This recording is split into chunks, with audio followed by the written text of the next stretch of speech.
Welcome to Oracle Marketing Cloud Help Center videos. In this video, we will cover new export features in Connect and how to navigate the Responsys Connect Export Data tool. Connect automates the transfer of uploaded and downloaded data to and from lists, filters, supplemental tables, and event data feeds. To navigate to the Connect page, click on Data, then click on Connect. Click on Create Job, then Export Data. Name the job and give it a description, then click Create Job.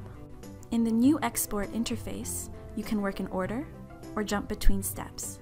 Additionally, you can save and close your export job, even if you haven't finished filling in all the necessary information, so long as each section is completed before you activate the job. You can return any time to your export job. In Select Object, you can choose an object from the options provided. In this video, we will select a list from the drop-down menu. In Destination Connectivity, you can choose the location where you want the file copied to. You can select up to 3 locations. In this video, we're selecting only one. In Destination Specification, you can define where the exported data will be copied to. Name the export file and enter your extension.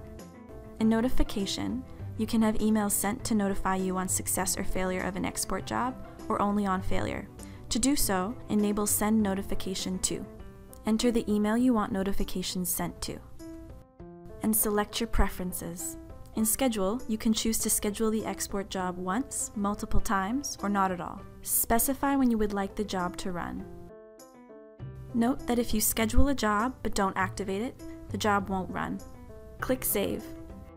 An error message appears. We can't activate the job until all errors are fixed. Click View Errors and click on an error to fix it. Once you've fixed the error, click Save to see if you have any others. Once all your validation errors are fixed, click Activate. For more information, please go to Topliners and click Know It. Thanks for watching!